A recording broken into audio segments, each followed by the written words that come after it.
Hi hello viewers, welcome back to channel ஆடமிக்கு. இன்றைக்கி நம்ம இந்த வீடியோ எது பார்க்க போகிறோன்னா, அதாவது சிம்பிள் விஷயம் தான். அது வந்து என்னென்னா, நம்ம தமிழ் பெண் ஒருத்தங்க வந்து அவங்களோட ட்ராவல் எக்ஸ்பீரியன்ஸ் ஷேர் பண்ண போகிறாங்க. அந்த பெண் வேறு யாரும் இல்லை, என்னோடய ஒய்ஃப் தான்.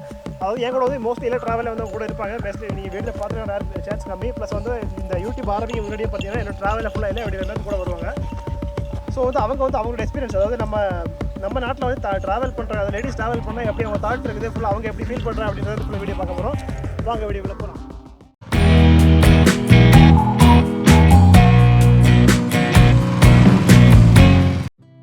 ஃப்ரெண்ட்ஸ் எல்லாருக்கும் வணக்கம். நான் இன்றைக்கி வந்து என்னோடய ட்ராவல் எக்ஸ்பீரியன்ஸை பற்றி உங்ககிட்ட பேச போகிறேன். நம்ம நாட்டிலே பார்த்தீங்கன்னா இந்தியாவை பொறுத்த வரைக்கும் நார்த்தில் வந்து ஓரளவுக்கு பெண்கள் வந்து ட்ராவல் பண்ணுறாங்க. ஸோ சவுத்தில் வந்து பெண்கள் ட்ராவல் பண்ணுறது ரொம்பவே கம்மி, ரொம்ப கம்மின்னு சொல்லலாம். அதுலேயும் வந்து நான் வந்து ட்ராவல் பண்ணணும்னு ஆசைப்பட்றேன். அதுலேயும் மேரேஜ் ஆன பெண்கள்னா சாத்தியமே கிடையாது.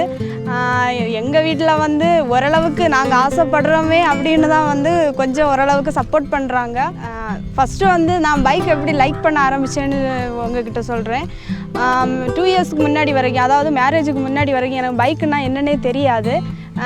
பைக்குன்னா ஒரு எமர்ஜென்சிக்கு நம்ம ஒரு இடத்துல இருந்து இன்னொரு இடத்துக்கு எடுத்துகிட்டு போகிற ஒரு பொருள், அவ்வளோ மட்டும்தான் எனக்கு பைக்கை பற்றி தெரியும், வேறு எதுவும் தெரியாது.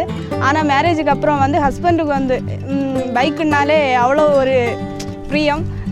அவங்க வந்து ஒவ்வொரு திங்ஸ் பைக்கில் மாற்றிட்டு வரதா இருக்கட்டும், பைக்கில் வந்து ஏதாவது மெயின்டெனன்ஸ் பண்ணுறதா இருக்கட்டும், என்கிட்ட வந்து ஷேர் பண்ணிப்பாங்க, இப்படி அப்படின்னு சொல்லுவாங்க. அதுக்கப்புறம் அதை பற்றி எனக்கும் கொஞ்சம் தெரிஞ்சுக்கணும்னு ஆசை. அப்புறம் வந்து அவராக ஒவ்வொன்றா சொல்லி கொடுப்பாங்க. அதுக்கப்புறம் தான் பைக்கில் வந்து இவ்வளோ வெரைட்டிஸ் இருக்குது, பைக்கோட சிசின்னா என்ன, இன்ஜின்னா என்ன, இந்த மாதிரி வந்து நிறைய எனக்கு சொல்லிக் கொடுக்க ஆரம்பித்தாரு. அதுக்கப்புறம் தான் எனக்கு பைக் மேலேயே ஒரு இன்ட்ரெஸ்ட் வர்றதுக்கான மெயின் ரீசனே இதுதான். இப்போ பார்த்தீங்கன்னா ஒரு ட்ராவல் நம்ம பண்ணிகிட்டு இருக்கும்போதே பக்கத்தில் ஒரு பைக் வந்து ஒரு சவுண்டு போட்டு போயிடுச்சுன்னா எனக்கு வந்து அந்த பைக்கை பற்றி தெரிஞ்சுக்கணும்னு அவ்வளோ ஆசையாக இருக்கும். லாஸ்ட்டாக பெங்களூர் வந்ததுக்கப்புறம் இவர் வந்து என்னை ஒரு பைக் ரைடுக்கு கூப்பிட்டு போனார். அதுலேருந்து வந்து ரொம்பவே நான் வந்து பைக்கை வந்து லைக் பண்ண ஆரம்பித்தேன். ஸோ ஒரு பொண்ணு ஹிமாலயன் ஓட்டிகிட்டு வருது, அதை பார்க்குறதுக்கு எனக்கு அவ்வளோ ஆச்சரியமாக இருந்தது அந்த இடத்துல. அப்படி தான் பைக்கை வந்து லைக் பண்ண ஆரம்பித்தது இப்படி தான். நெக்ஸ்ட்டு வந்து நான் ட்ராவல் வந்து எப்படி போக ஆரம்பித்தேன்னு சொல்கிறேன். ட்ராவல் வந்து ஒன்றும் இல்லை, மேரேஜ் ஆன புதுசில் வந்து நாங்கள் வந்து வெளியே போகிறது மாதிரி போனது தான். முதல்ல வந்து பக்கத்தில் நான் வந்து பொண்ணுங்கிறதுனால வந்து ரொம்ப லாங்கில் எல்லாம் வந்து கூப்பிட்டு போனது கிடையாது என்ன ட்ராவல். பக்கத்தில் அப்படி சும்மா போயிட்டு வருவோம். அப்போது திடீர்னு ஒரு நாள் வந்து என்கிட்ட வந்து கோவா போகலாமா அப்படின்னு கேட்டாங்க. நானும் வந்து எதுவும் யோசிக்காமல் ஓகே சொல்லிட்டேன். ஆனால் வந்து அதுக்கப்புறம் தான் சொன்னார் பைக்கில் போகிறோம் அப்படின்ட்டு. பைக்கிலையா அப்படின்ட்டு. அப்போ என்ன எதுன்னெல்லாம் கேட்டபோது சொன்னாங்க 650 கிலோமீட்டர் இருக்குது, ஒரு 12 மணி நேரம் ஆகும், கண்டினியூவாக வந்து பைக்கில் வந்து ட்ராவல் பண்ணுற மாதிரி இருக்கும், உனக்கு ஓகேவா அப்படின்னு கேட்டாங்க.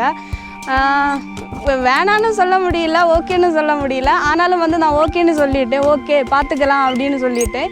அப்படி தான் வந்து ஃபஸ்ட் டைம் வந்து லாங் ட்ராவல்னா கோவா போனது தான். என்னோடய ஊர் பார்த்திங்கன்னா கன்னியாகுமரி. நான் கன்னியாகுமரி பொண்ணு. எங்கள் ஊரில் வந்து எனக்கு தெரிஞ்ச வரைக்கும் லேடிஸ் வெளியே போகிறதுனா வந்து ஃபேமிலியாக ஒன்று வெளியே போவாங்க, இல்லைனா வந்து பக்கத்தில் மார்க்கெட்டு வந்து ஃபிலிம் பார்க்குறதுக்கு இந்த மாதிரி ஏதாவது போவாங்களே தவிர இந்த மாதிரி பைக் ட்ராவலெல்லாம் பண்ணுறதை நான் கேள்விப்பட்டதே கிடையாது. யாராவது பண்ணுறாங்களான்னு எனக்கு தெரியல. கன்னியாகுமரியை பொறுத்தவரை நான் தான் ஃபஸ்ட்டுன்னு நினைக்கிறேன். என்னை பொறுத்த வரைக்கும் எங்கள் ஃபேமிலியிலே பார்த்தீங்கன்னா யாருக்கும் வந்து பிடிக்காது. யார் வீட்லேயும் வந்து லேடிஸ் வந்து இப்படி லாங் ட்ராவல் பண்ணுறது யாரும் அலோவ் பண்ண மாட்டாங்க. நம்ம எவ்வளோ கஷ்டப்பட்டு வந்து ட்ராவல் பண்ணுறோம், கஷ்டமாக இருந்தாலுமே அந்த இடத்துக்கு போய் நம்ம வந்து ரீச் ஆனதுக்கப்புறம் என்னென்னா அந்த இடத்த பற்றி பார்க்கும்போது ஆல்ரெடி வந்து அது ஒரு மூவியில் பார்த்த பிளேஸாக இருக்கலாம், இல்லைனா வந்து நம்ம புக்ஸில் படிச்சிருக்கலாம் அந்த பிளேஸை பற்றி. ஆஹா நம்ம இந்த இடத்துக்கு வந்திருக்கோமே அப்படின்னு நினைக்கும் போது ரொம்ப ஹாப்பியாக இருக்குது. ப்ளஸ் வந்து கோவா ட்ரிப்பு வந்து எனக்கு வந்து நல்ல கஷ்டமாக தான் இருந்துச்சு. ஆனால் வந்து இந்த பைக் கிடையாது, அது வந்து இந்த பைக்காக இருந்தால் நான் இன்னும் கொஞ்சம் பெட்டராக இருந்திருப்பேன்னு ஃபீல் பண்ணுறேன். இப்போது அது வந்து கிளாசிக் பைக்கு, அதில் வந்து சீட்டெல்லாம் வந்து இவ்வளவு வந்து ஸ்மூத்தாக இருக்காது, ரொம்ப கஷ்டமாக இருக்கும்.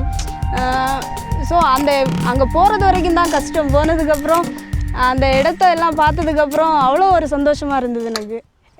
இதில் நிறைய பேர் வந்து கேட்பாங்க ட்ராவல் பண்ணி வந்து என்ன கிடைக்குது அப்படின்னு கேட்பாங்க. நம்ம ஒரு ட்ராவல் பண்ணி ஒரு இடத்துக்கு ரீச் ஆகும்போது தான் தெரியுது அந்த ஊரோட மக்களை பற்றி தெரிஞ்சுக்க முடியுது. அவங்களோட பழக்க வழக்கங்கள், அவங்களோட சாப்பாட்டு உணவு முறைகள், அவங்க வந்து சாப்பாட்டுக்காக என்ன கஷ்டப்படுறாங்க, ஸோ என்ன மாதிரி இதெல்லாம் வந்து அவங்க யூஸ் பண்ணுறாங்க, இந்த மாதிரி நிறைய விஷயங்கள் தெரிஞ்சுக்கலாம். ஸோ வந்து நமக்கு கூட கொஞ்சம் மனசு கஷ்டமாக இருந்தால் நம்ம வந்து வெளியே ஒரு இடத்துக்கு போயிட்டு வந்து நிறைய மக்களை பார்க்கும்போது இவங்க எல்லாம் இருக்கும்போது நம்ம வாழ்ந்துடக்கூடாதா, அந்த மாதிரி ஒரு ஃபீலே கொடுத்துடும். இப்போது பெண்கள் வந்து லாங் ட்ராவல் பைக்கில் பண்ணலாமா, அது கஷ்டமாக இருக்குமா அப்படின்னு கேட்டால் கண்டிப்பாக வந்து கஷ்டம்தான். அது அந்த பழக்கம் இல்லாமல் இருக்கும்போது ரொம்ப கஷ்டமாக இருக்கும். எனக்கு கூட ஃபஸ்ட்டெல்லாம் வந்து ரொம்பவே கஷ்டமாக இருக்கும். இப்போல்லாம் வந்து இவ்வளவு தானா அப்படிங்கிற மாதிரி தான் இருக்கும். அதையும் தாண்டி நான் ஏன் ட்ராவல் பண்ணணும்னு ஆசைப்படுறேன்னு பார்த்தீங்கன்னா, எனக்கு வந்து அந்த இடத்துக்கு போகும்போது என்னால் வந்து நிறைய விஷயங்கள் கற்றுக்க முடியுது. ஒரு ட்ராவல் பண்ணும்போது இந்த உலகத்தை பற்றியே என்னால் நிறைய தெரிஞ்சுக்க முடியுது. என்னால் நிறைய விஷயங்கள் ஃபீல் பண்ண முடியுது. அதே எனக்கு ஒரு சந்தோஷத்தை கொடுக்குது.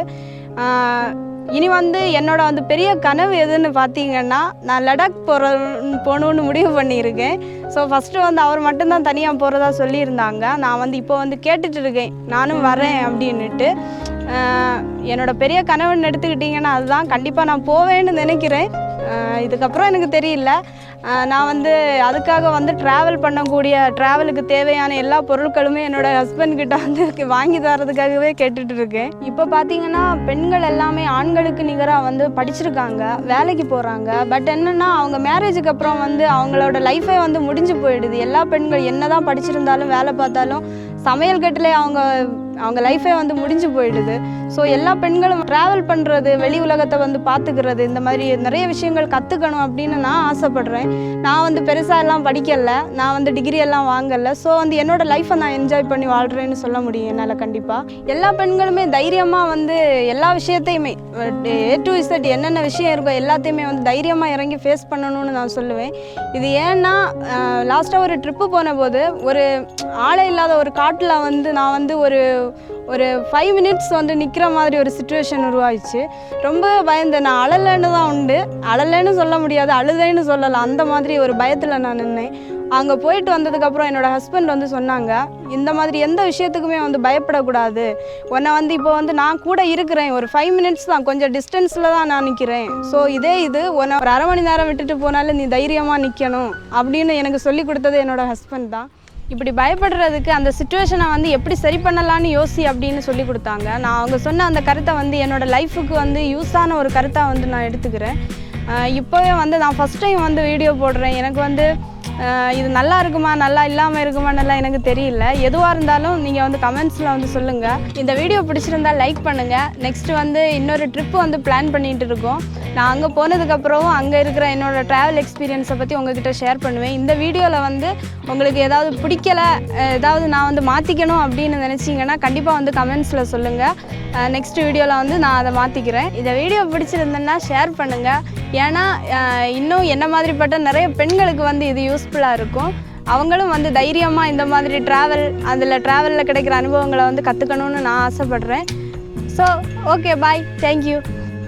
ஓகே கைஸ், அவ்வளோதான். அவங்களோட எக்ஸ்பீரியன்ஸை ஃபுல்லாக ஷேர் பண்ணிட்டாங்க. இது வந்து எல்லாமே நான் சொல்லி கொடுத்து சொன்னதில்லை, அவங்களுக்காக சொல்லணும்னு தோணிட்டு விஷயம் தான். அதாவது ரொம்ப முன்னாடி கேட்பாங்க வீடியோ வந்து நான் பேசுகிறேன் பட் வந்து என்ன பேசுவேன் அப்படின்னு தான் கேட்டிருந்தேன். ஸோ வந்து அவங்க வந்து எனக்கு மனசு தோண நான் பேசுகிறேன், என்னோட எக்ஸ்பீரியன்ஸ் பேசுகிறேன் அப்படின்னாங்க. ஸோ வந்து அப்படி தான் பேசி எல்லாமே பேசுனாங்க. இது எதுவுமே பார்த்தீங்கன்னா நான் சொல்லி கொடுத்து பேசுனதில்லை, அவங்களாம் ஒரு தாட்டில் வந்து பேசுனது தான். ஓகே, அவ்வளோதான். இந்த வந்து வீடியோ பிடிச்சிருந்தா லைக் பண்ணி சொல்லிட்டாங்க, ஷேர் பண்ணி பண்ணுங்கள். ஓகே, பாய். மறக்காம சேனல் சப்ஸ்கிரைப் பண்ணுங்கள். ரைடர் முகி, பாய்.